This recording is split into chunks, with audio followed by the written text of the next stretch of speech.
What is going on, y'all? Welcome back to Madden Ultimate Team. This is episode 3. If you guys missed the last episode, we added some good players to the team. As you can see at the bottom here, we got Mike Hilton, upgraded Sam Adams, and Andre Reed. So, got the team updated. After looking at the last video and some of the analytics, it seems that people aren't too interested in seeing highlights from the different challenges. So I decided that these videos are mostly going to be just kind of team updates and pack openings and what I'm going to do next type of things until I hop into some multiplayer. Then I'll show the gameplay. So as you guys know from the last episode, I finished the Snickers, Hispanic Heritage, some other challenges. And from last episode to this one, I finished some of the Team of the Week. These were kind of pointless, didn't really help me at all. I did do the Merry Nickmas, though. Those were pretty helpful, surprisingly. I wasn't expecting them to be as good as they were. There's still 2 more here for the AK new class, which is what I have been working on. As you can see, these give 88 overall player and some new class tokens. Now, these tokens can be used once there's enough. I don't think there's enough sequences yet. They can be used to get a good player from it. But I do think what I'm hopping to next is this Team of the Week, because if you look at the specific rewards, some of these give you just random Team of the Week players, but other ones give you tokens for Team of the Year, which is supposed to be coming out later this week, I believe, and I'll get into that in a second because that's kind of exciting. Ladies and gentlemen, before I show you the next starting quarterback of the Ultimate Team, be sure that there are no children in the room, and if there are, shield their eyes because the greatness they're about to witness might blind them. Without further ado, drum roll please, the next starting quarterback of the Madden Ultimate Team that I haven't named yet. 92 overall, Nickelodeon MVP Baker Mayfield. Woo! Yeah, Baker Mayfield. Woo! We love to see it.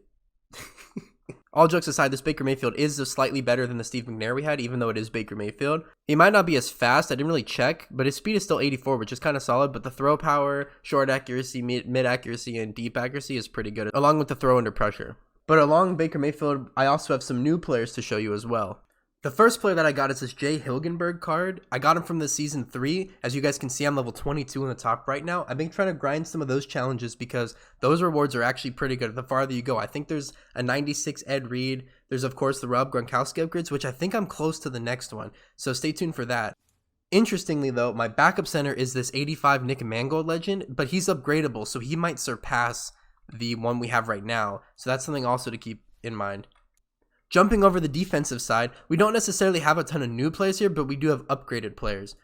Looking at this Carl Banks, I was able to get his upgrade item from the season, so now he's up to a 91 overall, and there's one more later on that can get him to a 94 overall. On top of him, though, I also have some of the Hispanic Heritage players upgraded. So as you can see, the Ted Hendricks, he has been on the team, but now he's up to an 89. We also got 89 Kiko Alonso. And as you can see, this Carl Banks, he's actually a left outside linebacker. I didn't notice this, but he's shifted down to right end. Since he shifted down here, he's down to an 86 instead of a 91, but he's still higher than what our right end would have been. So our defense is looking solid, but it would be nice to have a position right end solely for right end, if that makes sense. Another player that I'm still currently upgrading is the Zane Gonzalez. He's going to go up to an 88. My current kicker is the Meyer guy from the Cowboys, and he's an 86, so I'm finishing the challenges with him to get an 88. Now we can jump into some pack openings. I've gotten some of these through doing the solo challenges and through some of the seasons. None of them should be too crazy. As you can see, this is an 83 overall elite, but I decided that I want to open it with you guys and get a live reaction instead of doing it off camera. So we actually get to pick our 83 overall Team of the Week player. Kind of interesting. I'm tempted to pick Skylar Thompson because I'm a Dolphins fan, but it wouldn't really help the team out that much. I know I was talking about getting a pure right end, which it makes Derek Rivers pretty interesting to pick up, but since we have the other guy there at 88, it's not really necessary. I think the best pick we might make is this defensive tackle, Trayvon Coley, because we have a gold tackle right now. So I think we're going to pick him. Next, we have this 87 overall Team of the Week fantasy pack. So let's see who we can pick up from here. None of these cards are really too ideal as we have pretty good depth at wide receiver, corner, linebacker, and running back, and especially tight end with the Rob Gronkowski. So I'm not really sure here who I want to pick yet. I might pick some receiver based off of speed, or maybe even the corner to have even better depth there. Yeah, so none of these players look too great. None of the receivers are really that fast, and I've decided I don't really need any more cornerback depth, so my last conclusion is that I'm just going to go with whichever player I like the most, and of course I'm going to pick the Cincinnati Bengal guy as they're my second favorite team. Don't judge me for that, I'm going to do it. Next, we got an 86 plus overall playoff player. Hopefully we can get something good, crossing our fingers.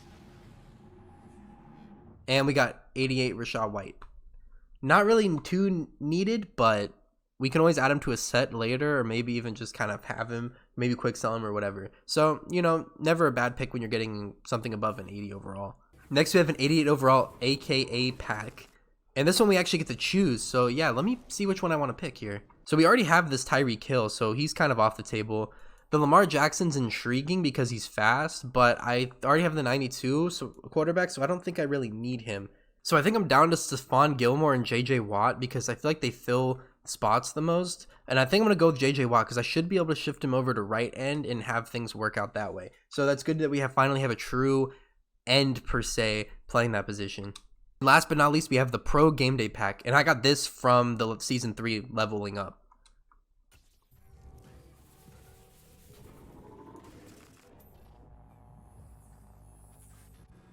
Okay, so we got Charles Leno. Oh, we got an AKA player. Okay. AJ Dillon. So we ended up getting AJ Dillon anyway. That's kind of funny. Oh, is this a freeze? Marquez Galloway? Okay. Nelson Aguilar. I think we already have this Nelson Aguilar, so that means we can either add him to a set or sell him. Team of the week, Jack Sanborn. Okay. Another elite, Darnell Mooney. And Jacoby Myers. So we got 2 Patriots wide receivers. That's kind of funny. None of these guys are really too crazy to be adding to the team, but having some of these AKA players are good because we can add them to sets. Same thing with Nelson Aguilar. So as we build up some of these elites that we're not necessarily going to use, we might be able to use them to get really good players, especially the team of the weeks and the campus heroes. So yeah, not too bad.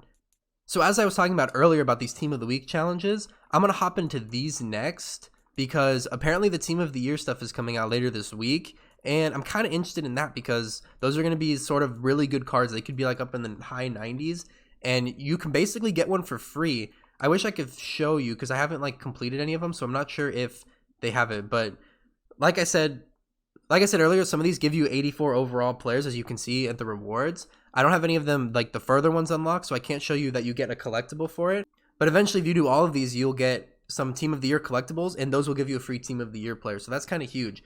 But anyways, guys, that's going to do it for this episode. Hopefully you guys enjoyed. Hopefully you guys are looking forward to the next one. As you can see, for those of you who are keen to details, my dollars and coins in the top right of the screen are different than when they were throughout the rest of the video. And that's because I have something big that I did, which is you're going to have to wait for the next episode to see. So stay tuned for that. I appreciate everybody watching, and thank you. Have a good one.